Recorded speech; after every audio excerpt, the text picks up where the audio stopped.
Buenas tardes. Dios los bendiga. Que se escuchen esos aplausos para el Dios que vive. Este Dios que es tan generoso, tan bueno. Amén. Gloria a nuestro Señor. Muy buenas tardes, hermanos. Dios los bendiga a todos. Una alegría inmensa compartir con ustedes. Realmente estar hoy aquí acompañándolos y viendo lo que vemos significa que Dios los ama mucho. Significa que ustedes se ganaron esta bendición.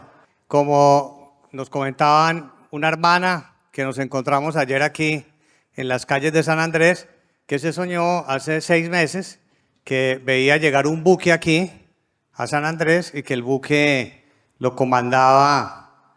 Le decían que en el buque estaba lleno de regalos y de un momento a otro miró quién lo estaba conduciendo y era nuestra hermana María Luisa. Le decía, prepárese. Gloria a Dios. Prepárese porque ya viene la repartición de regalos.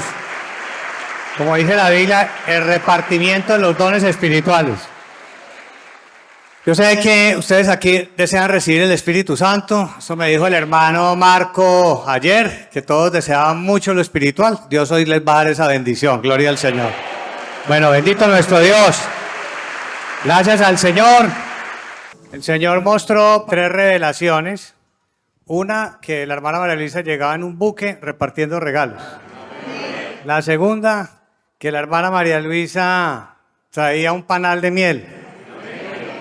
Y la tercera, que ella traía un collar de perlas y que se lo ponía a la iglesia de San Andrés.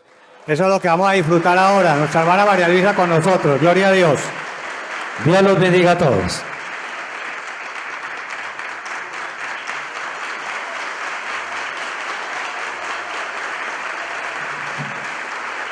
Muchas gracias.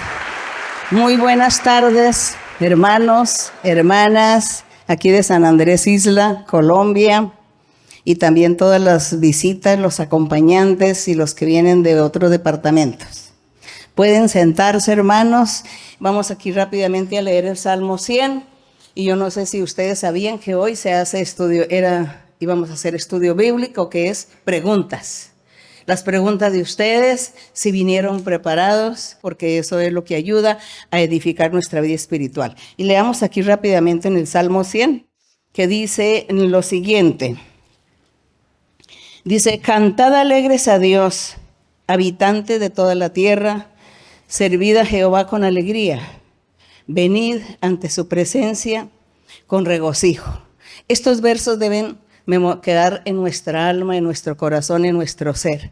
Siempre tenemos que meditar la invitación que Dios hace a los seres humanos, a nosotros, para que nosotros le alabemos. Ve, dice que con alegría hay que cantarle, hay que servirle al Señor. Lean ustedes el verso número 3.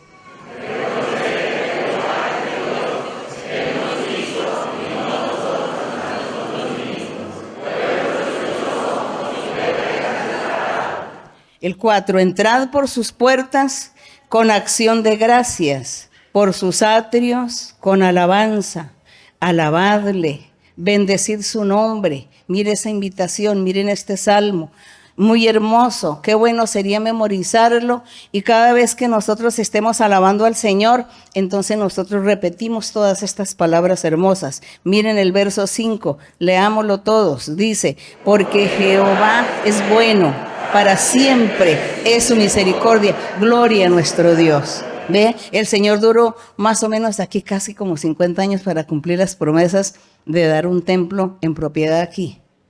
Pero se cumplió. Cumplió el Señor. Gracias por ello. Gracias a nuestro Dios, porque Él nunca se le olvida lo que promete. A Dios jamás se le olvida. Pero nosotros sí tenemos que disponer el corazón para el Señor. Tenemos que convertirnos a Dios. Convertirse a Dios realmente, amar, aceptar a Dios. Aceptar sus mandamientos y cumplir y hacer la voluntad de nuestro Dios.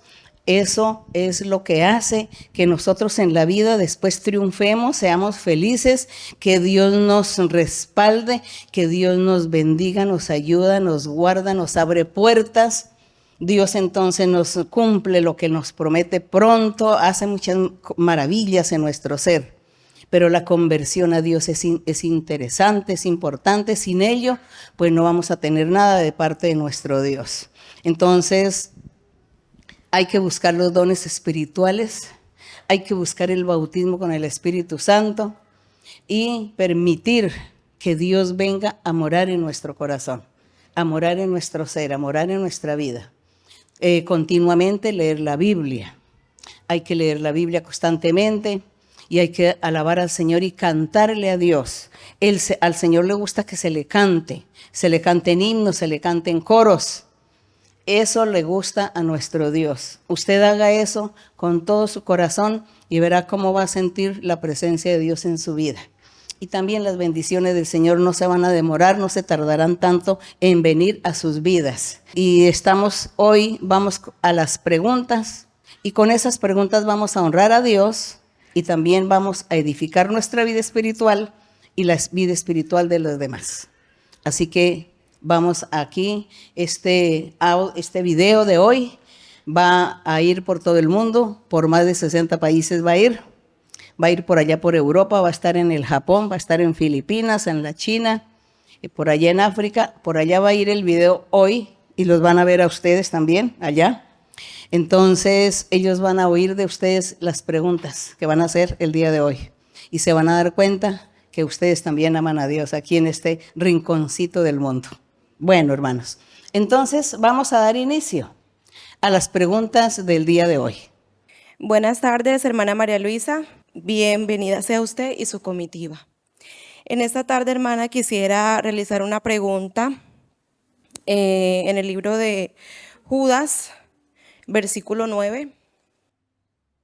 Sí, hermano. Judas, verso 9. Sí, señora. Sí. Dice, pero cuando el ángel Miguel contendía con el diablo, disputando con él por el cuerpo de Moisés, no se atrevió a proferir juicio de maldición contra él, sino que dijo, el Señor te reprenda. Recientemente escuchamos la enseñanza que nos brindó el libro de Judas y en referencia a este versículo, la hermana nos explicaba que el ángel le decía al diablo que él quería adueñarse del cuerpo de Moisés y Dios no quería porque Moisés había sido un hombre muy especial para Dios.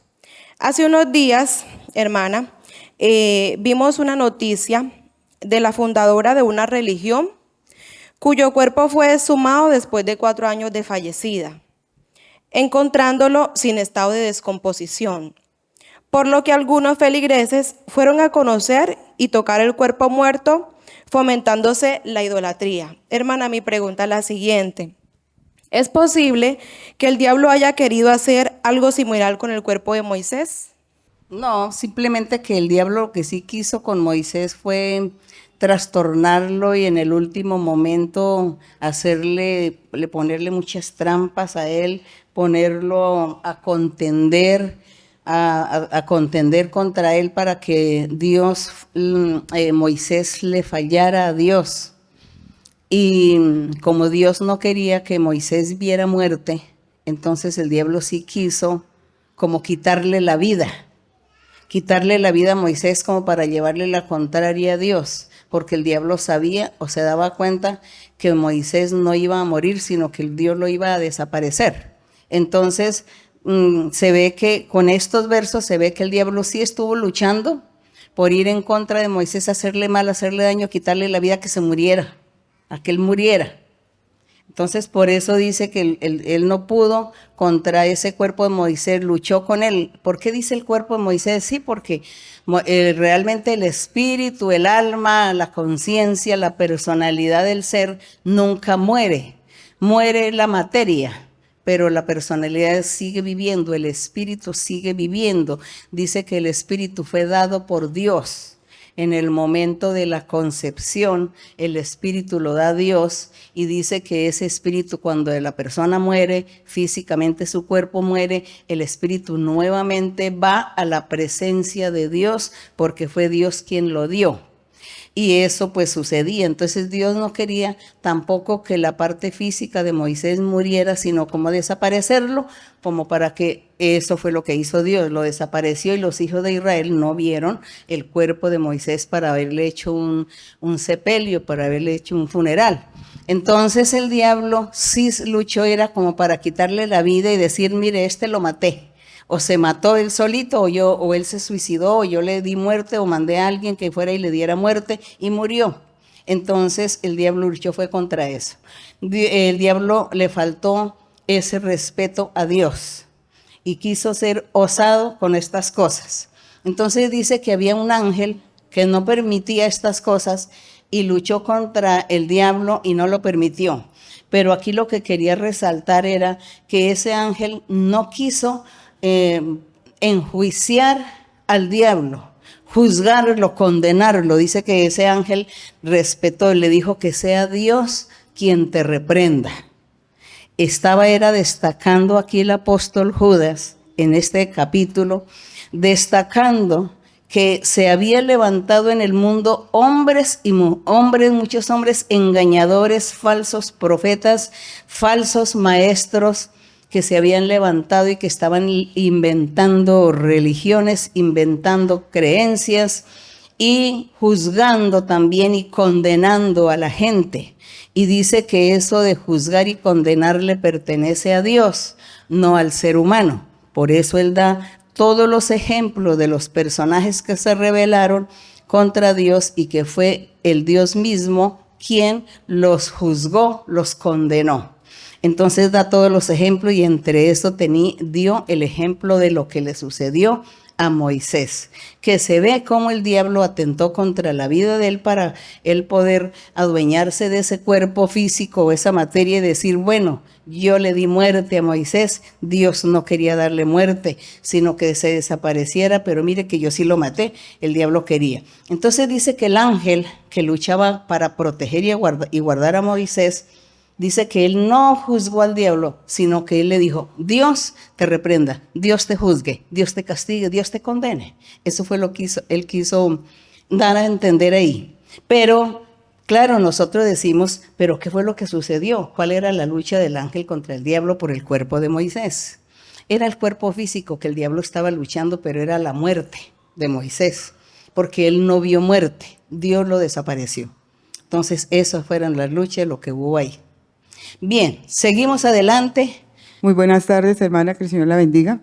Para nosotros es una bendición muy grande, no solamente el templo que Dios nos ha entregado hoy, contar con su presencia. Deseo, si usted me lo permite, hacerle 2 preguntas de la Biblia. La primera está en Éxodo 3, 1 al 5. Dice, apacentando Moisés las ovejas de Yetro su suegro, sacerdote de Madián, llevó las ovejas a través del desierto y llegó hasta Oret, monte de Dios. Y se le apareció el ángel de Jehová en una llama de fuego en medio de una zarza, y él miró y vio que la zarza ardía en fuego y la zarza no se consumía. Entonces Moisés dijo, iré yo ahora y veré esta grande visión, ¿por qué causa la zarza no se quema? Viendo Jehová que él iba a ver, lo llamó Dios de en medio de la zarza y dijo, Moisés, Moisés, y él respondió, heme aquí. Y dijo, no te acerques, quita tu calzado de tus pies, porque el lugar en que tú estás, tierra santa es. Y Dios en Jeremías, hermana, en Jeremías 2:25, el Señor dice, guarda tus pies de andar descalzos y tu garganta de la sed. Mas dijiste, no hay remedio en ninguna manera, porque extraño es amado y tras de ellos he de ir. Hermana, igualmente en Efesios 6, el Señor nos habla de la armadura espiritual. Dentro de la armadura, el Señor nos habla del calzado, que nosotros tenemos que colocarnos el calzado. La pregunta es, hermana, cuando se ha hablado del Antiguo Testamento, te dice que todo era simbólico para nuestra época. ¿Por qué el Señor le dice en su momento a Moisés que se quite el calzado? Porque él está pisando tierra santa. Pero en Jeremías el Señor dice, guárdate de tus pies de andar descalzo. Y cuando hablamos en Efesios 6... Aquí cuando usted dice de Jeremías, ¿en qué capítulo es? En Jeremías 2:25, hermana. ¿2:25? Sí, señora. Entonces aquí está hablando del pecado y de la maldad, aquí en Jeremías. Sí, señor. Hablando, por ejemplo, en el verso 23, Está Dios haciendo una exhortación, un llamado de atención al pueblo a través de Jeremías por estar pecando. Y entre los pecados les dice el Señor aquí en el verso 23, como puedes decir, no soy inmunda, nunca anduve tras los Baales, mira tu proceder en el valle, conoce lo que has hecho, dromedaria, ligera, que tuerce su camino. Le está hablando al pueblo de Israel que estaba pecando. Asna montés, la compara con una asna montés, acostumbrada al desierto, que en su ardor olfatea el viento de su lujuria. ¿Quién la detendrá? Todos los que la buscaren no se fatigarán, porque con el tiempo de su celo la hallarán. Guarda tus pies de andar, le dice al pueblo de Israel, guarda tus pies de andar descalzos, es decir, en pecado, en maldad. Le está diciendo que por qué tenían que andar descalzos. Y tu garganta de sed, ¿por qué tiene que estar sufriendo la sed, el hambre y la sed, si haciendo la voluntad de Dios lo tendrían todo? ¿Y por qué ellos estaban allí pecando? Entonces estaban careciendo de aún lo más elemental, y por eso andaban descalzos, andaban sin comida, sin bebida. Y entonces dicen, dijiste, no hay remedio en ninguna manera, porque a extraños he amado y tras ellos he de ir, decía el pueblo. Los extraños eran los ídolos. El pueblo había ido detrás de los ídolos de las otras naciones, y por eso ellos estaban sufriendo las necesidades físicas. Estaban sufriendo hambre, sed, estaban sufriendo todo, porque Dios les cerraba puertas y los ponía a sufrir y aguantar hambre a el pueblo por castigo.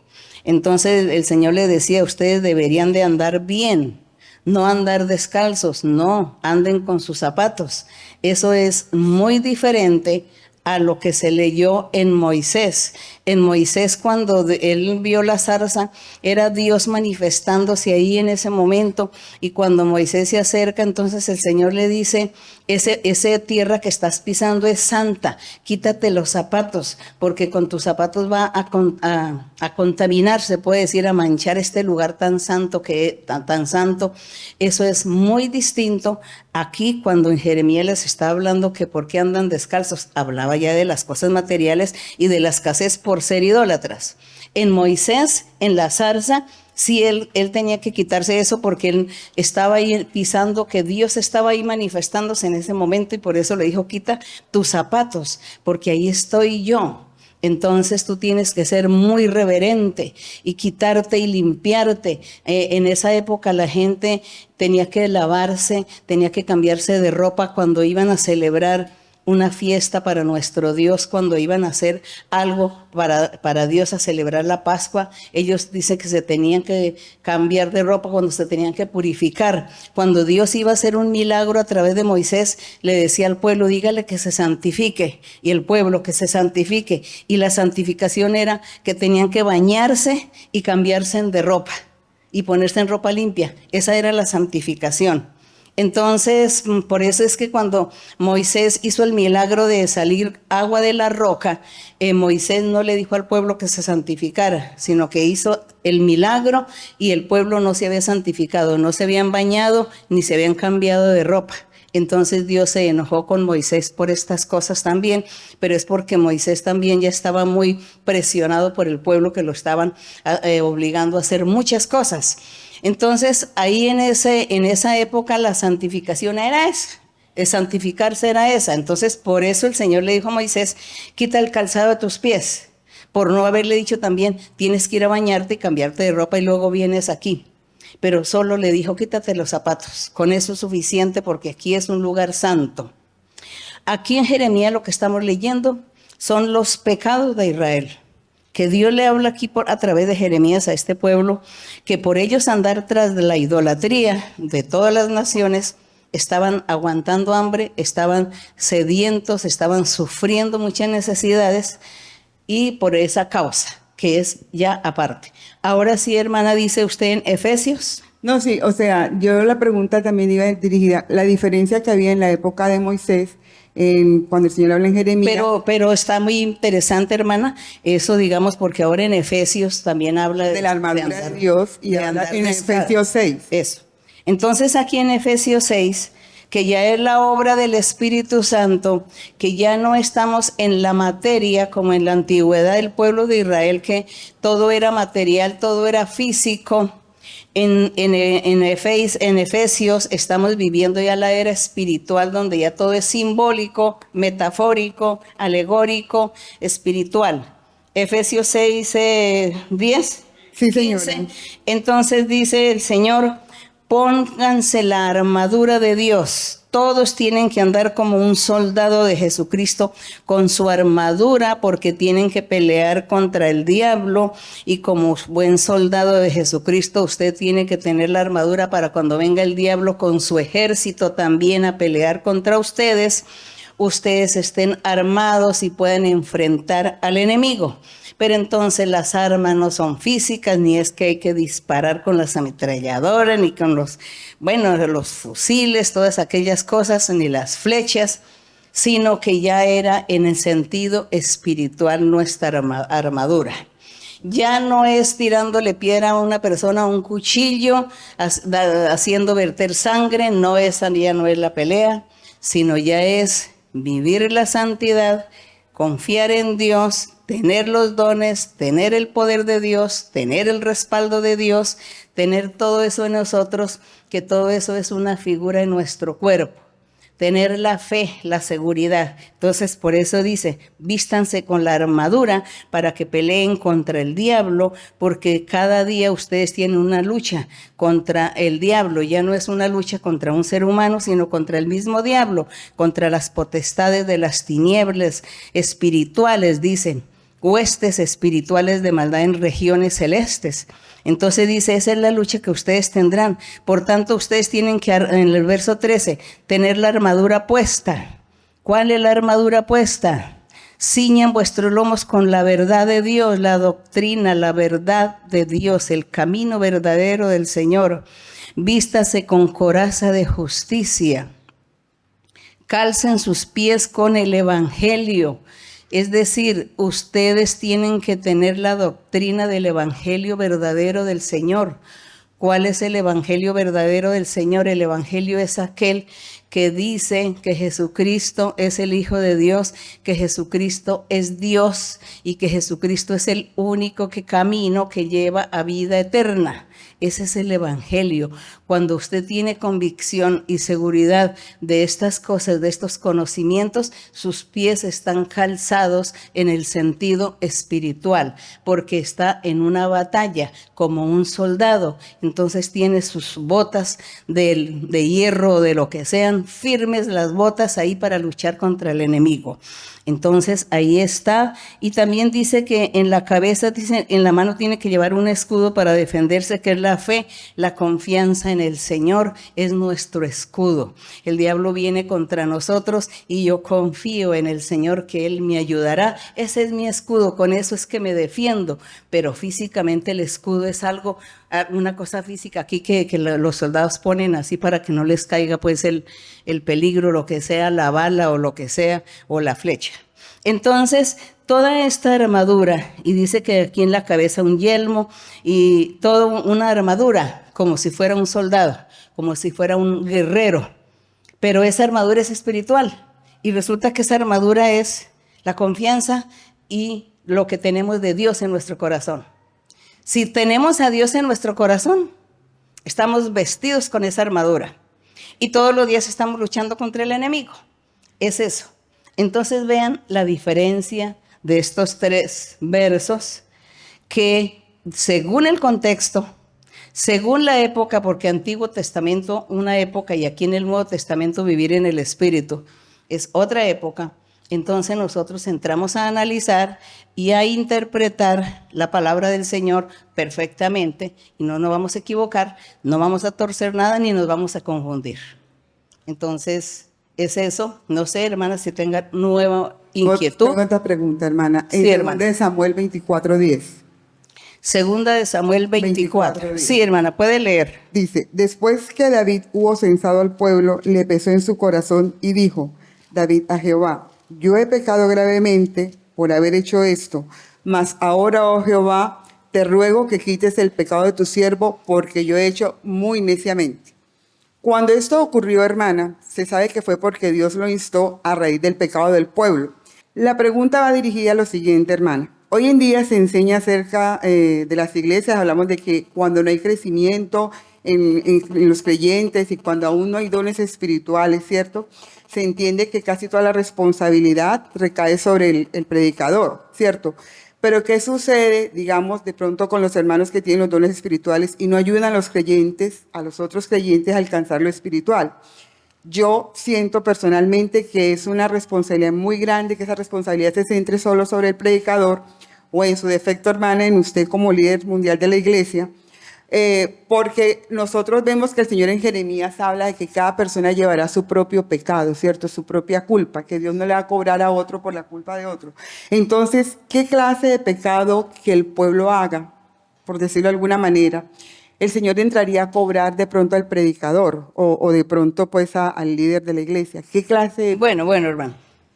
Yo voy, ya que la hermana me menciona eso, a volver a repetir sobre el Antiguo Testamento, el pueblo en la antigüedad, cuando Dios decía que el pecado de los padres, el castigo llegaría hasta la tercera y cuarta generación. ¿Han oído eso?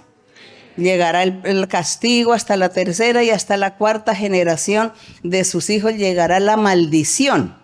Las maldiciones, que eso lo encontramos en Levítico y lo encontramos en Deuteronomio, sobre las bendiciones y las maldiciones. Entonces Dios dijo, si me obedecen, estas son las bendiciones. Y Él las enumera. Dice, pero si no me obedecen, estas son las maldiciones. Y esas maldiciones van a recaer hasta la tercera y cuarta generación de una familia.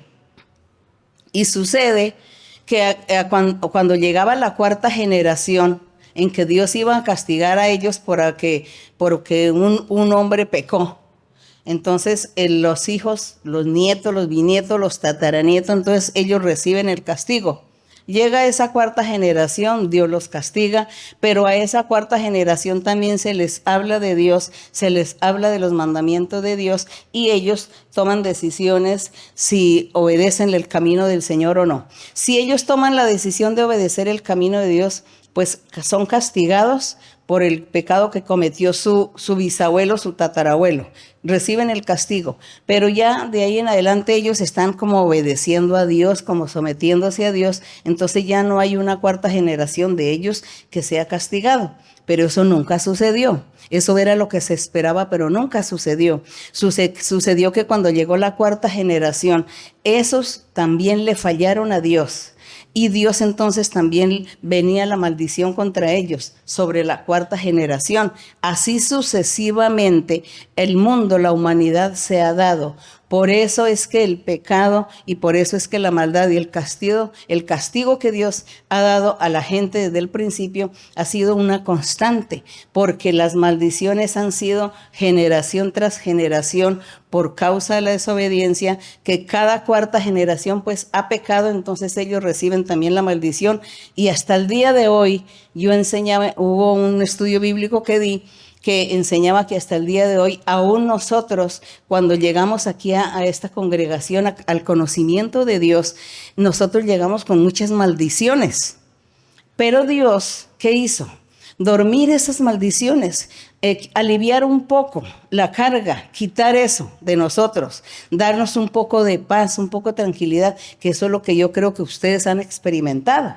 Han experimentado, mire, Dios me ha bendecido, me ha limpiado, me ha libertado, me ha sanado. Yo venía así, yo sentía esto y mire, yo deseaba morirme y mira, ahora yo soy feliz. ¿Por qué Dios se ha encargado de quitar esas maldiciones? Entonces la pregunta era, en esta época, o lo que dice la hermana que dice aquí en los profetas de Jeremías y Ezequiel, que habla que en el Evangelio, dice que ya en el Evangelio el pecado de los padres ya no los iba a pagar hasta la cuarta generación sus hijos, sino que cada uno va a pagar su propio pecado. Si el padre de familia comete el pecado, la falta, la maldición, el castigo recae sobre él, ya no sobre sus hijos. Y si los hijos en particular cometen el pecado, ellos son castigados, los padres no son castigados, sino que cada uno recibe el castigo por lo que haga. en el Evangelio del Señor. En el Evangelio del Señor ya no está esta maldición de que recaería sobre la cuarta generación, sino que ya es el que peque, es el que Dios le cobra. Eso sucede en el Evangelio. Entonces, como nosotros traíamos maldiciones cuando nos convertimos aquí al Señor, traíamos el pecado de nuestros antepasados, entonces ya el Señor hace un milagro en nuestras vidas, pero Él espera que de ahora en adelante nosotros comencemos a vivir una vida nueva, comencemos a agradar a Dios, porque si no lo agradamos y si le fallamos, entonces sucede que las maldiciones que están escritas en Levítico y en Deuteronomio, pues recaen sobre nosotros, pero ya no sobre la cuarta generación, sino mía. Si yo fui la que le falló a Dios, entonces Dios me castiga a mí. A cada persona Dios le castiga. Es eso lo que sucede. Entonces la hermana también pregunta, en una iglesia, si el pastor, si alguien, no hay crecimiento, no hay respaldo de Dios, que si es culpa del pastor o que si es porque el pastor esto y lo otro. No, cada persona es responsable delante de Dios y a cada persona Dios le cobra. Y el pastor, si él vive un buen testimonio, una vida correcta, si él hace su trabajo de pastor, de padre, está presidiendo la congregación, él cumple con todo lo suyo, pero la congregación no obedece, no se somete, sino que empiezan a pecar y a pecar. Entonces, ¿quién lleva la responsabilidad? ¿Quién lleva la culpa? El pastor no. Es las personas que están allí los que tienen la culpa. Entonces, Dios, ¿a quién castiga? Al que cometió la falta. Pero si el pastor aquí está cometiendo errores, faltas, fallándole a Dios, entonces no hay respaldo. Entonces Dios no lo está respaldando. Entonces Dios, ¿a quién le cobra? A Él le cobra. Es eso, hermanos. Eso es lo que sucede hoy en el Evangelio del Señor. Bien, seguimos. Muy buenas tardes, hermana María Luisa. Hermana, esta pregunta me la hace mi hija. En Mateo 17, versículo 14. Dice, cuando llegaron al gentío, vino a él un hombre que se arrodilló delante de él diciendo, Señor, ten misericordia de mi hijo, que es lunático y padece muchísimo, porque muchas veces cae en el fuego y muchas en el agua.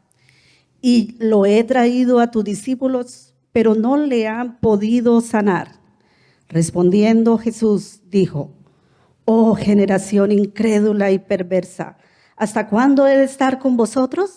¿Hasta cuándo os he de soportar? Traédmelo acá. Y reprendió Jesús al demonio, él cuando salió del muchacho, y éste quedó sano desde aquella hora. Viniendo entonces los discípulos a Jesús aparte, dijeron, ¿por qué nosotros no pudimos echarlo fuera? Jesús les dijo, por vuestra poca fe, porque de cierto os digo que si tuvierais fe como un grano de mostaza, diréis a este monte, pásate de aquí a allá, y se pasará, y nada os será imposible. Hermana, la pregunta es, si yo tengo fe, pero yo no tengo el Espíritu Santo, yo he creído, he dejado todo por el Señor, pero el Espíritu Santo no mora en mí, no está dentro de mí. Yo puedo, por imposición de manos, echar fuera un demonio a un familiar, que yo sí lo podría hacer. Todo se puede hacer. Primero, que nos quede muy claro qué significa tener fe. ¿Qué significa tener fe? Hombres por vuestra poca fe, le dijo a los discípulos. ¿Cuál era la poca fe de ellos en esa época? No estaban confiando plenamente que Jesucristo era Dios. Era el enviado de Dios. Ellos como que dudaban. ¿Será que sí? ¿Será que no? Porque como oían al pueblo, oían a los enemigos del Señor vociferando y diciendo que Él era un mentiroso, un aparecido. Entonces hacían dudar a toda la gente y sus mismos discípulos, algunos hasta dudaban y se decían, ¿será que sí? ¿Será que no? Estamos andando con él, nosotros vemos los milagros, vemos todo lo que hace, lo que nos enseña, pero no había esa seguridad. Entonces, cuando dice que esta persona que tenía el espíritu malo, dice que se lo llevaron a los discípulos, ellos hubieran confiado plenamente, hubieran tenido la convicción que el Señor Jesús de Nazaret era el enviado de Dios, el poderoso, y que ellos podían decirle, mira, en el nombre de Jesús de Nazaret, sal de este cuerpo. El demonio había salido. Pero como ellos dudaban, y el Señor se ponía muy triste porque sus mismos discípulos dudaban, no tenían la plena convicción, la fuerza, de la seguridad de confiar, de creer en Él. Y eso nos sucede hoy también, nos sucede a la mayoría, que cuando sucede, dice la hermana, ¿será que si nosotros tenemos un familiar en esas condiciones, con esos espíritus malos y que está siendo atormentado y en ese momento no hay nadie, sino me toca a mí, aunque no he recibido el Espíritu Santo, yo lo podría hacer? Claro que lo puede hacer, porque usted está creyendo en un evangelio, está creyendo en la palabra de Dios cuando Dios le habló por profecía. Y usted se convenció y usted creyó, dijo, sí, Dios está aquí, Dios me habló, voy a seguir en este lugar porque aquí Dios se manifiesta. Entonces yo voy a seguir y voy a buscar y llegar al día en que Dios me dará su espíritu. Pero se me presentó la oportunidad de mi familiar o de esta persona y no hay quien lo haga, pues yo lo voy a hacer con lo que he aprendido. Dios me habló, entonces yo sé que Dios me va a oír, entonces yo voy a imponerle manos. Y yo voy a orar y voy a creer y a confiar que Dios lo va a libertar. Pero entonces usted dice, no, eso a mí no me pertenece. Yo no he recibido el Espíritu Santo. Entonces, ¿yo cómo voy a orar? Entonces la persona se está volviendo ahí, se está enloqueciendo, se está enfermando, se está ahí muriendo. Y usted por estar dudando que no tiene nada, porque entonces usted no tiene esa fe, no tiene esa convicción, esa seguridad, no está confiando en Dios.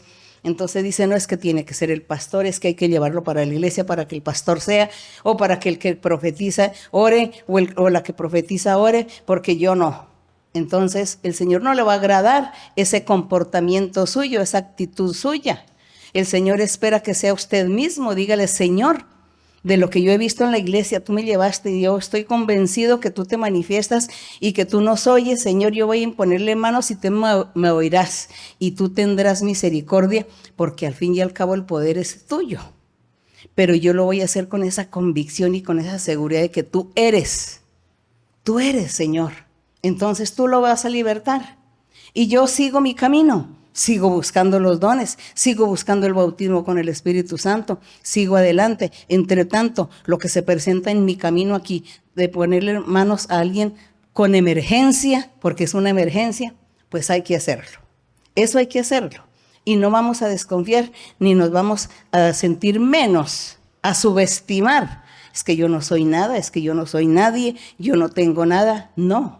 Si usted ha creído en el Señor y ama a Dios y está viniendo aquí a la iglesia, usted es una persona importante para Dios. Entonces Dios lo va a tener en cuenta, la va a tener en cuenta y Dios le va a oír en el momento preciso de su vida. Seguimos adelante. Hermana María Luisa, este día es un día muy especial para todos nosotros, porque hoy se cumple la promesa del Señor de hoy disfrutar de este templo, pero no solamente, hermana María Luisa, de este templo, sino también de tenerla a usted aquí con todos nosotros, con el pueblo de San Andrés Isla, Providencia y Santa Catalina. Hermana, la amamos. Gracias, hermana María Luisa, por enseñarnos a amar a Dios. Hermana, tengo 2 preguntas en la Biblia. En Santiago, primera de Santiago capítulo 1, en versículo 23 y 24, dice, porque si alguno es oidor de la palabra, pero no hacedor de ella, este es semejante al hombre que considera que se considera en un espejo su rostro natural, pero el que se considera a sí mismo y se va y luego olvida cómo era. Hermana María Luisa, mi pregunta es, sé que usted nos enseñó sobre el capítulo, pero sigo sin entender dónde dice, porque él se considera a sí mismo y se va y luego olvida cómo era. Bien, entonces dice en el verso 22 o en el 21, mejor leemos en el verso 21, dice, por lo cual, desechando toda inmundicia, está haciendo recomendaciones a la iglesia, a los creyentes, por lo cual, desechando toda inmundicia y abundancia de malicia, entonces dicen, desechen la inmundicia, desechen la malicia, dice, reciban con mansedumbre la palabra implantada, que es el Evangelio del Señor, la cual puede salvar vuestras almas. Entonces el Evangelio les está recalcando que ellos reciban ese Evangelio completo, que hacer el Evangelio o cumplir el Evangelio significa apartarse del pecado. El primero, creer que el Señor Jesucristo es Dios, que Él es el Hijo de Dios, que Él es el único camino que lleva a la vida eterna. Eso es el primer paso. Y luego de eso, empezar a apartarnos del pecado, de no hacer el pecado. Y si no podemos, pues el Señor nos ayuda a quitar esos apetitos para que nosotros podamos cumplir ese deseo, ese anhelo de vivir en santidad para agradar a nuestro Dios. Entonces, eso es la palabra, la verdad que dice que es implantada este evangelio, porque eso es lo que da la salvación a nuestras almas. Dice en el verso 22, le dice el apóstol, pero por favor, ustedes tienen que ser cumplidores de la palabra, cumplan, hagan la voluntad de Dios. No solamente digan, sí creo, sí, yo creo en Dios, sí, Dios se manifiesta en la iglesia, sí, eso es así. No, sino que también hagan, hay que hacer las cosas, dice. No sean solamente oidores, sino hacedores de la palabra, que no se engañen a sí mismo, dice. Porque si alguno es oidor y no hacedor, es decir, no hace, no practica, solamente se limita a oír, que no hagas esto, que no hagas lo otro, que no tengas envidia, que no tengas ambiciones, que no tengas codicia, y se limita a oír eso nada más, pero no lo hace, sino que sigue practicando eso, sigue siendo malicioso, sigue envidioso, sigue, ¿no?, en todas estas cosas. Entonces dice que es comparado a una persona que se mira en un espejo. Dice que se mira en el espejo, pero después que se retira del espejo, se le olvida cómo es su rostro, se le olvida, echa el olvido. Entonces dice que así es la persona. Oye, que no hay que ser maliciosos, que no hay que ser envidiosos, que no hay que decir mentira. Entonces, mientras que lo estoy oyendo, digo, sí, eso es verdad, eso tienen razón. Pero cuando ya dejo de escuchar y me fui, entonces se me olvidó. Y sigo diciendo mentiras. Y sigo guardando rencores y haciéndole males a la gente. Es eso, como el que se mira en el espejo y después se va, se le olvida cómo era. Eso es lo que está diciendo. Dice más en el 25, dice, más el que mira atentamente en la perfecta ley de la libertad, que es el Evangelio, y persevera y cumple en ese Evangelio, que ya no es un oidor olvidadizo, sino que es el hacedor y cumplidor de esa palabra, este verdaderamente será ¿qué? Bienaventurado en lo que hace. Es eso, que entonces ya Dios lo bendice y lo prospera. Bien, hermana, ¿eso? Bien, seguimos adelante. Sigue, hermano. Buenas tardes, hermana. Doy gracias a Dios por que me cumple esta promesa de estar delante de su presencia. Tengo dos preguntas, si me permiten. Sí. En Amós 9. Profeta Amós, adelante de Daniel. ¿El capítulo qué, hermano? 9, sí. Verso 11. Sí. Dice así, restauración futura de Israel. En aquel día yo levantaré el tabernáculo caído de David y cerraré sus portillos y levantaré sus ruinas y lo edificaré en el tiempo pasado. Y voy a a narrar como unas citas rápidas de la Biblia. Porque mi pregunta es sobre la primogenitura. Caín, primogénito de Abel, desagradó a Dios. Esaú, primogénito de Isaac, le falló a Dios. El pueblo de Israel, su pueblo primogénito, hablando simbólicamente, le falló al Señor. Y los gentiles se ganaron el llamamiento del Señor. Me gustaría que nos ilustrara acerca de estos hechos, si es más difícil para los primogénitos ganarse esas bendiciones, y sobre la restauración futura de Israel. Eso ya todo pasó. Los primogénitos era para la antigüedad. El primogénito, el último primogénito, nuestro Señor Jesucristo. Nuestro Señor Jesucristo dice que Él es el primogénito entre muchos hermanos. Es decir, el Señor Jesucristo como humano, la parte humana de Él, era el primogénito entre todos los creyentes o los seguidores del Evangelio verdadero de Jesucristo. Así que, en otras palabras, nosotros podríamos considerarnos como los hermanos de ese primogénito, de Jesús de Nazaret, pero según la carne, no según la divinidad de Él. Porque Él fue un hombre, según la carne, Dios se hizo hombre, pero Él tenía su divinidad, que es Hijo de Dios y el mismo Dios, diferente a la parte humana, la carne, que era llamada Jesús de Nazaret y era el primogénito entre los creyentes, el pueblo del Señor. La iglesia del Señor está conformada por un cuerpo.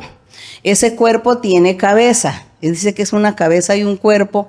La iglesia del Señor o el pueblo del Señor, el nuevo, el que se ha formado después del Evangelio de Cristo. Entonces dice que los creyentes son el cuerpo y la cabeza de ese cuerpo es Cristo Jesús, porque es el primogénito en la parte humana. Entonces por eso dice que ese fue el último primogénito. Ya hoy en día ya no hay maldiciones ni bendiciones, porque el Señor Jesús ya lo hizo todo, lo cumplió todo y ya no hay nada más que hacer. Nosotros tenemos es que, como cuerpo de Cristo, somos miembros de ese cuerpo, y dice que así como el cuerpo tiene muchos miembros y la cabeza es Cristo, que así mismo también Él nos va a dar los dones espirituales a todos, y que cada uno con los dones espirituales entonces hacemos una función para que ese cuerpo sea perfecto, que es la iglesia del Señor. Entonces ya los primogénitos fueron en la antigüedad y el último fue el Señor Jesús. Ya Él todo lo hizo, ya hoy en día ya no hay nada de problema ni de misterio con la primogenitura.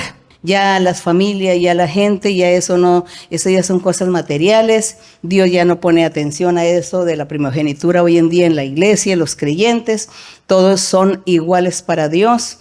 El que más busca a Dios, pues es más delante de Dios, y así. El que más vive en santidad, pues Dios lo tiene en mejor estima. Eso es lo que sucede hoy en día también, sea primogénito o no sea primogénito. Muchas gracias. Sirve. Bien, bueno, seguimos. Muy buenas tardes, hermana María Luisa, el Señor la bendiga. Qué alegría tenerla acá en San Andrés junto con su comitiva. Hermana María Luisa, tengo una pregunta referente en la Biblia, Ezequiel 28, verso Sí. 3 y 4. ¿Puedo leer, hermana? Ezequiel 28, 3 y 4, sí. He aquí que tú eres más sabio que él. No hay secreto que te sea oculto. Con tu sabiduría y con tu prudencia has acumulado riquezas y has adquirido oro y plata en tus tesoros. Hermana María Luisa, en mi caso personal, yo entiendo que la sabiduría es hacer todas las cosas bien. Hermana María Luisa, quería que por favor me explicara cuál es la sabiduría del diablo. Dice aquí en el verso 2 que Dios envió a Ezequiel a profetizarle al príncipe de Tiro. Y este príncipe de Tiro tenía nada menos que al diablo poseído en su ser. Realmente el diablo estaba morando en el príncipe de Tiro, y todo lo que él hacía y decía era impulsado por el diablo que estaba en él. Por eso Dios le envió el mensaje y le dice al príncipe de Tiro, le dice: hijo de hombre, dígale al príncipe de Tiro, así dicho Jehová, por cuanto se enalteció tu corazón y dijiste, yo soy un Dios, en el trono de Dios estoy sentado, en medio de los mares, tú hombre y no Dios, y has puesto tu corazón como corazón de Dios. He aquí que tú eres más sabio que Daniel, dice. No hay secreto que te sea oculto, porque Dios no le estaba hablando a ese rey en persona, al ser humano, sino al diablo que él estaba poseyendo o viviendo, habitando en el cuerpo de este príncipe. Y por eso Dios le dice, tú eres más sabio que Daniel. ¿Sabio qué significa? Saber muchas cosas, ¿no? ¿Qué significa ser sabio? Una persona sabia, un sabio o una sabia es que sabe mucho, ¿no? Sabe mucho, ve, es un intelectual, sabe, conoce el tema, conoce la historia, conoce la vida de la gente, ha leído mucho. Vean, este sabio sabe mucho, pero eso no significa que porque sepa mucho vamos a decir que es un hijo de Dios, no. Es un hombre una persona que se dedicó a prepararse, entonces sabe muchas cosas. Y sabe, pero no significa que es un hijo de Dios por lo que es muy sabio o muy sabia. Entonces, por eso dice, tú eres más sabio que Daniel. Claro que sí, porque no ven que Daniel era un ser humano, mientras aquí le estaba hablando, ¿era quién? Al diablo, al diablo. Pues lógico que el diablo era más sabio, porque el diablo, como es un espíritu que está en cualquier lugar, se traslada de un lugar a otro con tanta facilidad, porque ese espíritu, pues cómo no va a ser más sabio que Daniel. Tenía que saber más cosas que Daniel, saber la vida de la gente, saber las chismes y las vivencias de los adúlteros, de los que hacían mal, de los idólatras. Eso él sabía y se conocía las historias de toda la gente, el diablo. Entonces sí, era más sabio que Daniel, es eso. ¿Y hasta dónde leyó la hermana? Dice, no hay secreto que te sea oculto. Y le dice, con tu sabiduría, es decir, con tu saber, con todo lo que sabes, porque le sabes la vida a cada persona, y andas por allá de casa en casa chismeando también, por lo que sabes tanto. ¿Ve? Es eso. Con tu sabiduría y con tu prudencia has acumulado riquezas, claro, con todas las artimañas que el diablo le daba a este rey, con la sagacidad para lo malo, con la astucia para hacer lo malo, y con toda esa sagacidad para hacer lo malo le enseñaba y le decía cómo robarle a los otros pueblos, a los otros reyes, cómo hacer negocios mal hechos, cómo no engañar para hacerse rico. Entonces, ¿cómo no ibas a saber? Sabías muchos trucos, ¿no? Este sí que sabe trucos, sabe muchas cosas. Hace cosas malas, pero no estaba aquí Dios diciendo que estaban cosas hermosas y buenas lo que hacía, no.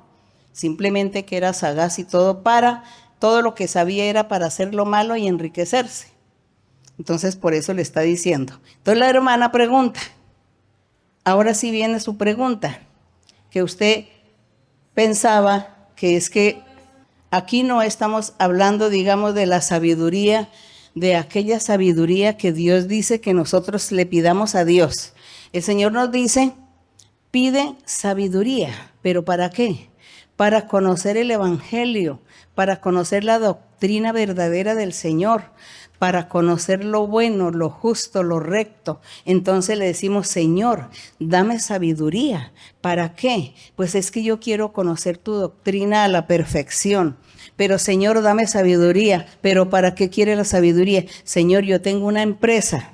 Y entonces dame sabiduría para yo manejar mi empresa, para que nadie me engañe, para que yo no llegue a bancarrota. Entonces dame sabiduría, cómo manejo esta empresa, cómo manejo estos empleados, cómo debo actuar, cómo procedo con la gente, con los que venden la materia prima, con aquellas personas en las cuales yo tengo que mezclar mis negocios, a quienes les vendo o a quienes les compro. Dame sabiduría, es eso. Entonces uno dice, Señor, dame sabiduría, pero es que es para qué. Hay que especificar para qué usted quiere la sabiduría. ¿En qué quiere poner a trabajar la sabiduría? Entonces, si yo digo, yo quiero tener sabiduría, doctrina del Señor, que Dios me dé sabiduría para saberme comportar como creyente o como pastor o como una persona aquí, saber decir las cosas, saber enseñar, saber comportarme, dar buen ejemplo, dame sabiduría para orientar, dame sabiduría para dar buenos consejos. Entonces, si ve, es eso. Entonces, el diablo tenía sabiduría, pero era para hacer ¿qué? Lo malo. Él sabía tantas cosas, era el sabio, el gran sabio. Y todo lo que hacía era malo, todo lo malo. Sabiduría era un conocimiento. Sabiduría es adquirir o tener un conocimiento de algo, de cosas. Pero nosotros debemos pedirlo para lo bueno. La sagacidad y la astucia hay que pedirle a Dios. Señor, dame sagacidad y astucia, ¿pero para qué? ¿Para hacerle males a la gente? No, Señor. Dame sagacidad y astucia para yo poder luchar contra el diablo. Porque él siempre viene aquí a engañarme. Él quiere engañarme. Él quiere venir a estar contra mí. Y yo también quiero tener sagacidad y astucia para comportarme en la vida y hacer las cosas bien, hacer cosas buenas, ayudar a la gente, pensar bien, actuar bien, proceder de buena manera. Señor, ayúdame. Entonces, como pueden ver, que cuando se habla de la palabra sabiduría, no es solamente por el lado positivo. Sabiduría por el lado positivo y sabiduría por el lado negativo. Que eso es el diablo. Con la sabiduría de él es para lo negativo, para lo malo, para hacer lo malo, la maldad. Pero la sabiduría que Dios nos ha de dar a nosotros es para lo bueno, ejercer lo bueno y hacer lo bueno. No sé, hermana, si entendió o quedó. Sí, bueno, bien, bien. Seguimos, sí, hermana. Buenas tardes, hermana. Bienvenida nuevamente. Hoy la flor más hermosa que adorna el púlpito es usted, porque usted representa para nosotros el poder de Dios. Gracias por acordarse de San Andrés. Tengo, si usted me permite, 2 preguntas, una basada en la Biblia y otra personal. Está en Primera de Timoteo 5:22. Primera de Timoteo 5, capítulo 5, versículo 22. Sí, hermana, lea. Dice, no impongas con ligereza las manos a ninguno, ni participes en pecados ajenos. Consérvate puro. Eran instrucciones que el apóstol Pablo le daba a Timoteo. Usted nos ha enseñado desde la pandemia, hermana, que nosotros podemos imponerle manos a nuestros familiares si están enfermos. Sin embargo, mi pregunta va enfocada hacia las personas que ya le sirven al Señor con los dones espirituales. Hay casos puntuales en los que yo considero que, por ejemplo, si van a ir a un hospital, a una casa, a un lugar que no sea la iglesia, a ministrar los dones, imposición de manos, profecía, siempre deben tener la autorización del predicador, de quien preside la iglesia. Enséñenos, hermanas, si esto es así, o si ellos pueden actuar a su libre albedrío, y enséñenos sobre esa sujeción y esa obediencia que deben tener las personas que ya le sirven al Señor con los dones espirituales, esa sujeción que deben tener a los que presiden la iglesia, como los predicadores o los pastores. Bueno, sí y no. Sí y no. Depende de la madurez espiritual de cada persona. Por ejemplo, digamos, aquí Timoteo, él era un profeta. Timoteo era un predicador, era un apóstol, era profeta también, tenía sus dones, era evangelista.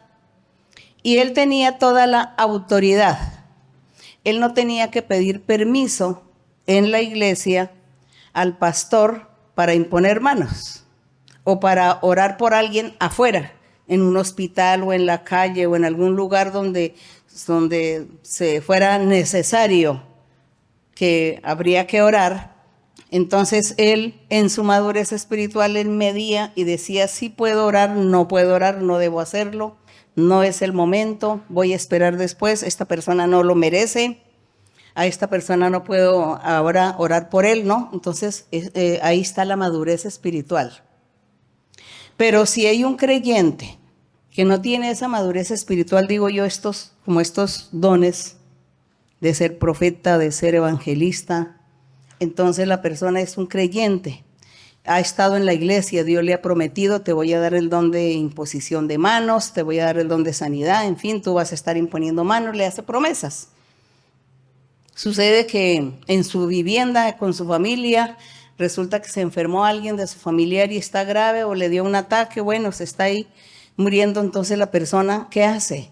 No se va a poner a esperar pedir permiso en la iglesia porque es tarde, entonces más bien él le impone manos, porque él ya se ha dado a conocer a su familia, los que están ahí conocen y saben que va a la iglesia, les dice, quiere que yo le imponga manos porque lo veo muy enfermo, muy grave. Entonces, si quiere, yo le impongo manos. Entonces la persona no se pone a pensar, ay, pero es que yo no tengo dones, pero es que yo ni siquiera tengo el bautismo con el Espíritu Santo y no tengo dones, y entonces yo no puedo orar, yo no le puedo imponer mano, yo lo dejo ahí que se muera, porque yo como no tengo nada y como no me han dado la orden. No, hay que ser humanitario. En ese caso tenemos que ser humanitarios, misericordiosos. Yo voy a la iglesia, conozco que Dios existe, Dios me habla, Dios me ha hecho promesas y el Señor dice que uno tiene que orar por la gente, entonces yo pues no tengo la autorización, siento que no tengo los dones, pero yo creo, confío en el Señor, entonces yo me permite que le imponga manos porque mientras tanto, mientras que lo llevan al hospital, entre tanto pues si yo lo veo padeciendo, pues yo le voy a imponer manos, que el Señor tenga misericordia. Eso se puede hacer. Porque es una emergencia, se puede hacer. Pero cuando no hay emergencias es, por ejemplo, en la cárcel a veces piden que vayan a orar por ellos y que les impongan manos por las personas que están en la cárcel. O en los hospitales a veces van por allá algunas religiones, unos pastores se van para los hospitales a buscar a todos los enfermos y a imponerles manos. Eso ya es ser imprudente, eso ya es una imprudencia. Entonces, si alguien de la iglesia tiene a personas en la cárcel que es familiar o amistad y este familiar o esta amistad le dice, por favor, ¿por qué no vienen? ¿Por qué no vienen y me imponen mano? Yo sé que su iglesia, yo sé que ustedes buscan a Dios, yo sé que Dios hace milagros, es lo que he escuchado. ¿Por qué no vienen y me imponen manos? Ahí sí ya vienen y le hablan al pastor y piden el permiso. Hermano, es que tal persona es un familiar, es un amigo, es una persona que está allí en la cárcel, entonces pide que por favor se le imponga mano. ¿Será que alguien puede ir? Es eso, ahí sí, o en el hospital. Tengo el enfermo en el hospital, entonces, ¿será que yo puedo ir allá? Que es una amiga, es un amigo, me piden el favor que yo vaya, entonces, ¿será que puedo ir? Porque, pues no sé, pero cuando es su familia, cuando la persona está ahí en su misma vivienda o en la amistad o el inquilino, la gente que vive con usted, se presenta la emergencia, usted hágalo. Por eso decía el apóstol Pablo, decía que había que orar a tiempo y a distiempo. Hay momentos en que se puede pedir permiso para ir, hay momentos que no se puede pedir permiso porque el tiempo, la circunstancia no me lo permite, entonces yo tomo la decisión como creyente. Yo como creyente tomo una decisión. Digo, yo voy a orar, yo voy a imponerle manos. Y se hace. Entonces nosotros no vamos a ser como tan... hay una palabra vulgar en Colombia que dicen no ser tan cuadriculados. Eso es una palabra vulgar, un dicho, que significa más bien no ser como tan extremadamente estricto, porque por ser tan extremadamente estricto, entonces nosotros no vamos a llegar a nada ni nos vamos a ganar un alma, ¿ve? Porque nos ponemos a trazar todas las cosas así, todo bien trazado, y no. Nosotros tenemos que tener esa libertad y tomar decisiones y actuar y proceder de acuerdo a madurez, de acuerdo al conocimiento, de acuerdo a la circunstancia, tomar la decisión, pero hay que hacer el favor, la misericordia, hay que tener misericordia, hay que tender la mano, hay que ayudar en el momento necesario. Eso es lo que hay que hacer. Gracias, hermana. La otra pregunta, si usted me permite, es personal. Acá en San Andrés y Providencia practican mucho la brujería y la hechicería y nosotros vemos cómo pues destruyen familias, enferman personas, acaban con sus vidas, dañan la psiquis de la persona, lo vuelven esquizofrénicos. Yo quisiera, hermana, que usted nos explicara, nos enseñara o nos recordara ¿Cuáles son los requisitos para alcanzar el don de cortar brujerías? Y mientras alcanzamos ese don, ¿cuál es la forma correcta en que nosotros debemos orar a Dios para sensibilizar su corazón y que Él corte esa brujería cuando nosotros detectemos que una situación o una enfermedad se debe a estas brujerías? Bueno, confiemos en Dios. Amemos a Dios cada uno de nosotros. Y confiemos en que Dios está con cada uno de nosotros. Es eso, primer paso. Yo estoy yendo a la iglesia. Confío que el Señor está conmigo, me va a respaldar. Entonces yo tengo mi familia o mis vecinos o mis amistades cercanas y han hecho brujerías, los hacen sufrir y muchas brujerías. Entonces ¿cuál es mi deber? Hablarles del Señor, decirle, bueno, usted está sufriendo, usted está padeciendo, lo invito, la invito, venga a la iglesia para que Dios le hable, venga. Entonces se le invita a la persona, pero si ya es una persona que está echada en cama grave, que por una brujería está ahí en la cama, grave por la brujería, pues es imposible decirle vaya a la iglesia porque pues no puede caminar. Entonces, yo confío en el Señor. Yo soy creyente simplemente, pero a mí el Señor me ha hecho promesas y yo sé que Dios está conmigo, me va a respaldar.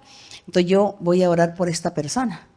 Yo le voy a decir que le han hecho brujerías y si las personas a veces dicen, ay, es que le hicieron brujería, es que me hicieron brujería por esto, por lo otro. Entonces uno le dice, mire, confía en Dios, cree en el Señor y verá que Dios le va a libertar y le va a quitar la brujería. Entonces está ahí echada en cama que postrado por causa de la brujería. Pues usted le impone manos, pero usted evangeliza. Pero si la persona que está postrada no tiene pues como la razonamiento, pues no, para poder entender lo de Dios, pues evangelice a los que lo rodean, al familiar. Hay que confiar en Dios, hay que creer en Dios. Ustedes vayan a la iglesia y verá que Dios le va a libertar a esa persona que está ahí y les va a quitar esas brujerías. Ustedes mismos cuando vengan a la iglesia les den profecía y en la profecía les dicen, te están haciendo brujería, te hicieron hechicería. Usted no vaya a creer que eso le va a hacer efecto en su cuerpo. Porque si usted le tiene miedo a eso y le da miedo y dice, ay, sí, me están haciendo brujería, y no, ahora me voy a enfermar, ahora qué me irá a dar, porque eso me lo dijeron, entonces ahora yo qué hago, ¿cómo que qué hago? ¿Cómo que qué pienso? Tengo a Dios, está bien que me hagan todas las brujerías que quieran, pero como tengo a Dios, la brujería no me va a hacer ningún efecto, porque tengo al Señor conmigo. Porque yo voy a orar y le voy a pedir al Señor en mi oración, Señor, guárdame de las brujerías, de los hechizos, libértame, no permitas que el diablo venga contra mí a hacerme esa clase de males, porque en la profecía me dijeron que me hacen brujería, Señor, guárdame, límpiame, perdóname. Yo quiero vivir la vida santa porque claro, si usted está en pecado, sí le hace efecto la brujería. Si usted está en pecado, la brujería hace efecto, estando aquí en la iglesia. Pero si usted está libre de pecado, entonces no hace ningún efecto la brujería, sino que usted clama al Señor, Dios lo limpia, lo liberta y lo guarda y le protege de la brujería. Pero, y si también usted evangelice a la gente, hábleles de Dios y dígales que vengan a la iglesia para que aquí escuchen la profecía y Dios los liberte, que busquen a Dios, que es la única solución de libertarlos, pues de guardarlos de esas brujerías, de esos hechizos. Entonces esa es la forma de tratar estos asuntos. Pero confiemos todos que nosotros estamos aquí en la iglesia y que yo puedo pedirle a Dios por una persona que me pida el favor y que diga, ore por mí, mire la vida infeliz que llevo porque es que me están haciendo brujería. Sí, yo voy a orar por usted, pero tiene que ir a la iglesia. Entonces yo oro y le pido a Dios y Dios va a tener misericordia y después la persona sabrá con el tiempo si va a la iglesia o no. Entonces eso ya es asunto de cada persona. Pero ya nuestra responsabilidad ya no está en nosotros. Y nosotros mismos confiemos en el Señor. Confiemos que las brujerías, el diablo vendrá y nos hace males y todo, pero eso sí, Dios no permite que haga efecto porque nosotros estamos buscando a Dios de corazón. Otra pregunta. No, hermana, los requisitos para nosotros alcanzar el don de cortar brujerías. Los requisitos, no pecar, primero. Requisitos para tener los dones y para que Dios nos escuche y nos respalde cuando oremos por personas que tienen brujerías o que tienen espíritus malos, que tienen todos esos, que les da ataques de epilepsia y síndrome de Down, que todo eso son espíritus. Entonces, los requisitos es que yo no tengo que estar viviendo en el pecado constante. Que si estoy viviendo en un pecado constante, pues Dios no me respalda. Entonces, ese es el otro requisito, apartarse de eso, apartarse del pecado y estar siempre cerca de Dios para que Dios nos respalde. A veces no es tanto que nos dé los dones, sino que nos respalde Dios cuando oramos, cuando le pedimos. Sí. Gracias, hermana. Bien, hermana, bien. Hermana, tengo una pregunta. En el libro de Efesios, ¿Sí? capítulo 3, verso 9 y 10. Efesios, Capítulo 3, verso 9 y 10. Efesios 3, número 9 y 10. Sí, hermano. Señora. Y de aclarar a todo cual sea la dispensación del misterio escondido desde los siglos en Dios, que creó todas las cosas, para que la multiforme sabiduría de Dios sea ahora dada a conocer por medio de la Iglesia a los principados y potestades en los lugares celestiales. En Efesios, hermana, capítulo 6, verso 12,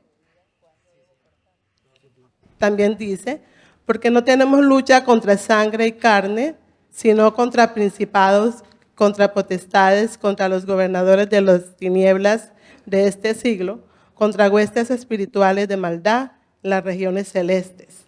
Entonces, la pregunta mía es, en la enseñanza que recibimos de este capítulo, usted nos enseñó que los espíritus y ángeles desconocían el misterio escondido.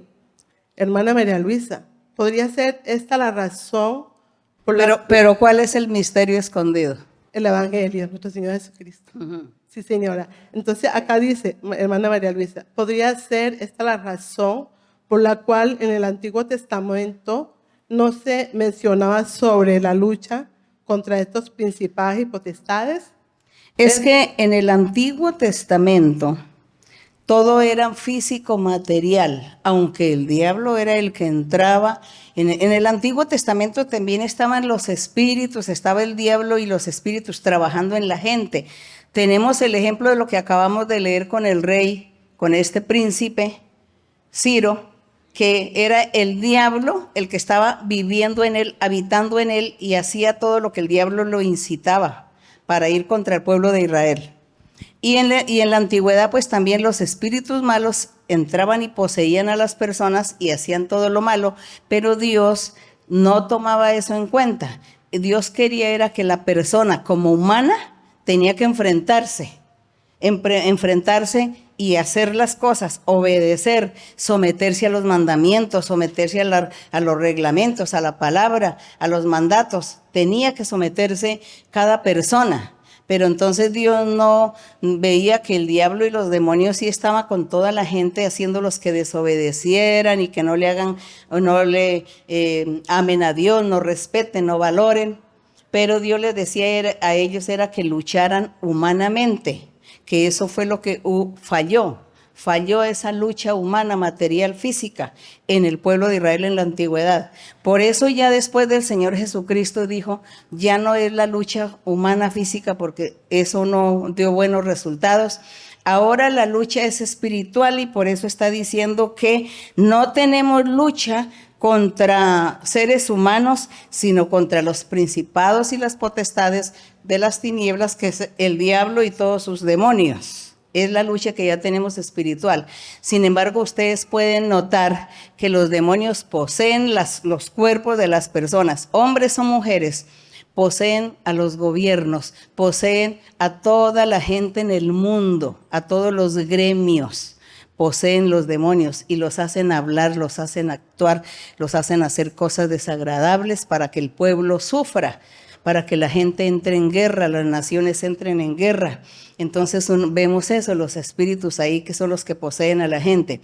Pero hoy en el Evangelio tenemos la gran ventaja que el Señor dice, si ustedes oran y con sus oraciones ustedes pueden vencer, pueden triunfar, ustedes pueden ayudar a mucha gente con sus oraciones porque yo les voy a ayudar. Entonces yo voy a hacer que esos espíritus se calmen y no hagan todos los estragos que quieren hacer en la gente, tanto dentro de la iglesia como la gente de afuera también, los gobiernos. Por eso nosotros también tenemos que orar por nuestros gobiernos, orar y pedirle a Dios que tenga misericordia, que los liberte, que los ayude para que ellos hagan las cosas bien, ¿no? Y asimismo el pueblo tenga paz, el país tenga paz, el país sea bendecido.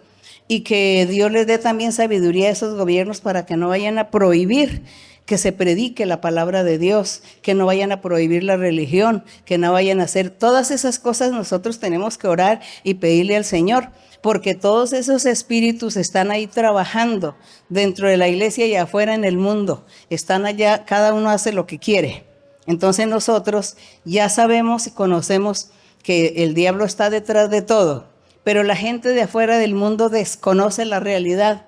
Y ellos creen que los que hacen las cosas son don fulano de tal, don sutano, que es fulano, que es aquel que sabe mucho, que es aquel líder, que es aquel personaje que sabe muchas cosas, y ignoran que es el diablo y los espíritus malos que están trabajando porque los poseen. Esa es la guerra y la lucha que nosotros tenemos hoy. Por eso hoy es espiritual todo. Y el Señor dice, es lo espiritual. Hoy no vamos a luchar con la gente, las guerras, sino con los demonios. Entonces la lucha, tenemos lucha aquí nosotros, y nosotros también, Dios va a bendecir al mundo o a los gobiernos por nuestras oraciones, por nuestra firmeza, constancia y fidelidad con Dios, por la búsqueda que nosotros hacemos de Dios. También Dios bendecirá a esa gente de afuera por causa de nosotros. Entonces, esa es la lucha, ese es el trabajo que a nosotros nos resta, que tenemos dice que los enemigos ahí. Entonces, cuando usted ve a una persona enfurecida contra usted que le amenaza, usted no piense tanto que es fulano de tal, diga, son demonios, es el diablo que está poseyendo a esta persona. ¿Qué debo hacer? Voy a tener paciencia, mejor me callo, mejor no le digo, voy a ser prudente, voy a orar a Dios y le pido al Señor que me ayude, que esta persona no venga aquí en contra mía a hacerme todos estos males, porque yo sé que es el diablo que la está usando. Así es todo. Bien, hermanos, este es un tema muy extenso, muy largo, que necesitaría mucho tiempo para hablar, más de ejemplos e ilustraciones para poder entender, pero ahí con lo poco que dije, yo creo que vamos a entender ahí. Sí, hermana. Buenas tardes, hermana María Luisa. Hermana María Luisa, en el libro de Vivencia nos enseña que el partido Mira fue creado por Dios. Y sabemos que recibimos órdenes del Señor que vamos a trabajarle. Vemos los estudios bíblicos que se llenan los estadios de multitud de personas. Hermana, el partido político Mira es un proyecto de Dios para bendición de nosotros mismos, el pueblo y todos los que obedecemos al Señor. Hermana, yo no veo reflejado esos resultados que mis ojos pueden ver en la multitud de personas, como por ejemplo todos los que estamos aquí hoy. ¿Qué nos puede enseñar usted acerca de este tema de la desobediencia que nosotros cometemos, de no obedecer al Señor o no creer? No obedecemos, hermana. Bueno, hermano, por falta de conocimiento, por falta de entrega a Dios y por falta de leer la Biblia, porque si uno lee la Biblia, ahí encontramos cuando nosotros obedecemos a Dios, cuando nos tenemos que someter a Dios y respetar lo que Dios hace y tiene, lo que Dios quiere, y cuando nosotros vamos a tener ese amor para apoyar la voluntad de Dios, la palabra del Señor. Entonces hay muchas personas que vienen y se emocionan tanto con la profecía, y eso es una emoción que les gusta que les hablen en profecía y que les solucionen sus problemas, pero de pronto no ponen interés, no profundizan acerca de Dios, qué es lo que Dios quiere, cuál es la obediencia, qué es el obedecer a Dios, qué es agradar a Dios, con una cosa tan sencilla. Pero entonces yo no, porque yo como soy amiga o desde hace muchos años, entonces yo era por el partido X, entonces yo sigo allá y eso es porque me gusta esa persona y porque es que habla tan bonito y porque promete muchas cosas al pueblo. Entonces yo como creyente pensando de esa manera, estoy perdiendo el tiempo en la iglesia, ¿no? Porque estoy en la iglesia es para que me den profecía, pero realmente yo no estoy valorando el poder de Dios y no estoy valorando que a Dios hay que agradarle, porque para qué o cuál es la finalidad de un partido político en un lugar. ¿Cuál es la finalidad? La finalidad es que Dios quiere demostrar que sí existe entre los seres humanos, sí existe la honestidad, existe la honradez, el trabajar con honradez, el ser honestos en todo. Entonces Dios quiere demostrarle al mundo, porque el mundo dice que eso no existe, que la gente es mala y que todo el mundo hace lo malo y que todo el mundo es deshonesto y que todo el mundo es ladrón y en fin. Pero Dios lo que quiere es que sus hijos brillen y resalten que el seguidor de Dios sí es honesto y sí es responsable y hace todo con amor y con cariño para el pueblo. Y eso es lo que a veces la gente, cuando viene, se emocionan y se encierran en sí mismo, en que me den profecía para que Dios me prometa y ya no quiero más. Y lo demás no. Entonces la gente dice, no, es que yo oro y Dios no me contesta. Oro y le pido a Dios y nadie se sana. Mire, ahí mi familiar enfermo. Yo siempre le estoy pidiendo a Dios que lo sane y no lo sana. Le pido a Dios que me sane y no me sane. Dios no me oye. Dios no escucha mi oración. ¿Por qué? Porque viene solamente a oír profecía y a que se le solucionen sus problemas, pero no viene a tratar de aprender, de adquirir conocimiento para agradar a Dios en todo, hasta en lo más mínimo agradar a Dios. Diría yo, me gusta que se levante gente honesta y honrada para que le demuestren a toda esa gente que trabaja y que se ponen a ofrecer lo que no tienen y a engañar a la gente y los engañan y les mienten. Entonces yo quiero apoyar a aquellos que sí hacen el trabajo bien y pues aquellos fueron un poco de gente que Dios ha puesto. Entonces yo voy a apoyar eso, yo los voy a apoyar porque yo tengo que apoyar e ir por el lado de Dios. Voy por el lado del Señor. Si el Señor quiere demostrar eso, porque es que Dios no quiere que la gente se vuelva rica, y Él no va a estar prometiendo riquezas, sino estás prometiendo es que se maneje todos los recursos de un país, se sepan manejar y que todo el mundo sea feliz y que a todo el mundo no tenga hambre ni necesidad ni carezcan de lo elemental, sino que tengan las cosas. Entonces los hijos de Dios van a hacer todo con justicia, con rectitud. Pero entonces hay que apoyar, porque Dios lo quiere así. Dios quiere mostrar que sí existe honradez, sí existe honestidad, sí existe gente que ama a los demás y quieren el bien para los demás. Eso existe. ¿Pero quiénes son? Pues los hijos de Dios. Entonces Dios se va a agradar de lo que hice. Y seguramente Dios me va a bendecir y me va a decir, tú has entendido. En lo poco has sido fiel, ahora en lo mucho te voy a poner. Eso es lo que Dios nos dirá. Entonces, pidámosle a Dios sabiduría en esos aspectos de conocer todo este sistema, conocer la finalidad, el motivo que Dios tiene para levantar a algo o a alguien, para demostrarle a la gente que sí existe. Así como Dios hace milagros y sanidades, aquí es para demostrar que Él existe. Así también Dios quiere demostrar que sus hijos también pueden hacer las cosas con honestidad y rectitud, que eso es posible que exista en este mundo. Que cuando la gente dice que en este mundo de maldad, ¿qué cosas buenas podrán haber? Sí hay cosas buenas, sí hay gente buena. Entonces, pues es eso, hermana, que nos falta a nosotros entender y comprender más lo del Señor y que y agradar a Dios, porque nosotros buscamos es alimentarnos a nosotros mismos, pero no estamos buscando agradar a Dios en todo, que eso es lo que se necesita.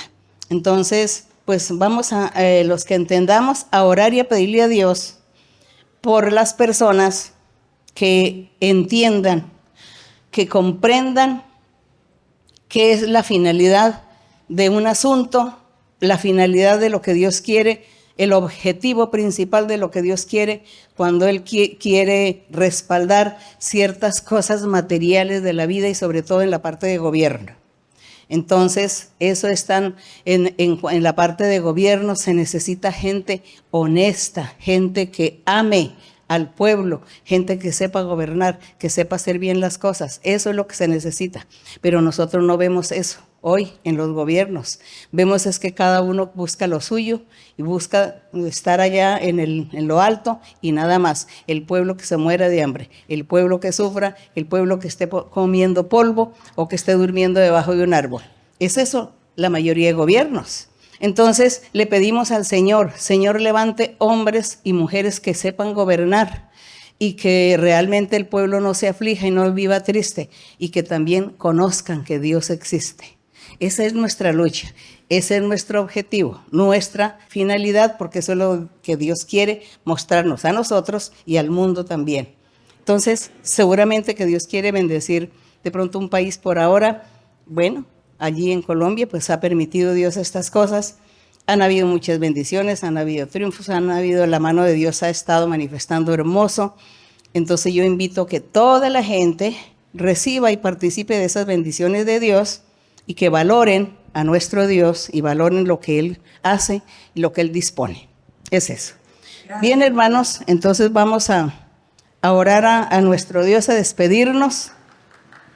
Muchas gracias.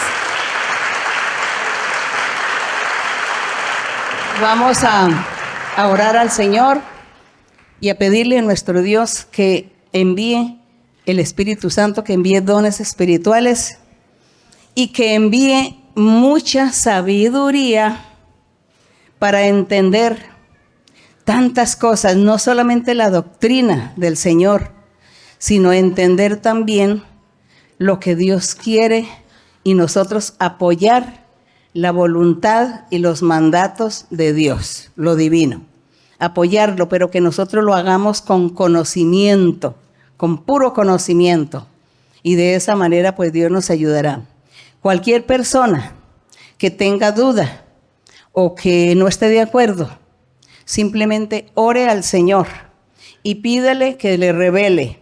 Y seguramente Dios le va a revelar. Y Dios le va a enseñar y le va a mostrar las cosas como son y lo que debe hacer. Así que no se preocupen, que para eso tenemos a Dios, que Él es el que nos enseña. Él nos enseña. Bueno, vamos a estar orando y también vamos a orar porque Dios se manifieste haciendo milagros, señales, sanidades y que el Señor haga liberaciones también de brujerías, de maldiciones. Todo esto vamos a estar pidiéndole al Señor. Padre Santo, Padre Celestial, gracias Señor. Gracias Padre Santo por tu amor, tu misericordia, por tu palabra, por tus promesas. Gracias, Señor, porque nosotros hemos visto tus promesas cumplidas en nuestras vidas y en la vida de muchas personas, de miles de personas. Te has manifestado, Padre. Tú eres un Dios poderoso, un Dios justo, misericordioso. Nuestro Dios, eres el mismo ayer y hoy, y serás el mismo mañana. Porque tú eres el mismo Dios que te manifiestas, mi Señor, tú no cambias, tú no has cambiado. El trato y el comportamiento que has tenido para con la humanidad, para con el ser humano, ha sido siempre el mismo. Señor, el tiempo pasa, los años pasan para nosotros los humanos, pero para ti no hay el tiempo, no existe. Para ti no existe, Señor. Para ti es lo mismo un día que 1000 años, Señor. Pero nosotros sí aquí hemos vivido y hemos pasado el tiempo, Señor. Hemos visto tantas cosas, pero también llegados a tus caminos, mi Señor, hemos encontrado tu misericordia y los milagros y las señales que has hecho en las vidas de miles de personas. La forma como te has manifestado en cada uno, Señor. Gracias, Padre Santo. Gracias, Señor, porque tú existes. Gracias por tu verdad. Gracias por tu palabra.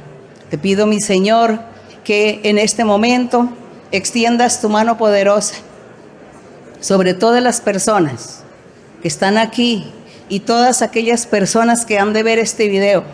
Extiende tu mano poderosa y sé tú sanándoles, sanando de todas las enfermedades. Hay mucha gente con diversas enfermedades, pero para ti no hay nada imposible y tú los sanarás y les darás paz, les darás otra oportunidad de vida y los libertarás y les darás a conocer tus caminos para que la gente tenga una oportunidad más en la vida y conozcan tu camino y te sigan y te sirvan, para que todos aquellos te valoren, te respeten, Señor, te honren porque eres digno. También, Señor, extiende tu mano por aquellos que sufren de hechicerías, brujerías, maldiciones. Corta, Señor, todas esas maldiciones. Reprende, Señor, esos espíritus inmundos y liberta a estas personas. Yo sé, mi Señor, que las personas claman a ti, te piden a ti por sanidad, por liberación, pero ellos tienen esperanza en que tú los escucharás y los libertarás. Padre Santo, en el nombre glorioso de tu Hijo Jesucristo, te pido, Padre, que extiendas tu mano poderosa haciendo milagros y señales, manifestándote en cada corazón, en cada vida. Quita, Señor, las dudas, quita, Señor, los enojos, las iras, quita, Señor, la rebeldía y las necedades de algunos y liberta, Señor, dales paz, alegría y fortaleza. Padre Santo, extiende tu mano poderosa, envía también el poder de tu Espíritu Santo, bautiza con tu Espíritu Santo, envía los dones espirituales, Señor, envía mucho conocimiento, envía poder a cada uno y respaldo también. Liberta, Señor, y limpia a cada uno. Gracias, Padre Santo, por tu misericordia, por tu amor. Gracias, Padre mío. En el nombre glorioso de Jesucristo, tu Hijo amado, te pedimos todas estas cosas, Señor. Esperamos en ti, confiamos en ti. Creemos, Señor, en tus promesas, en tu palabra. Bendito tu nombre por los siglos de los siglos.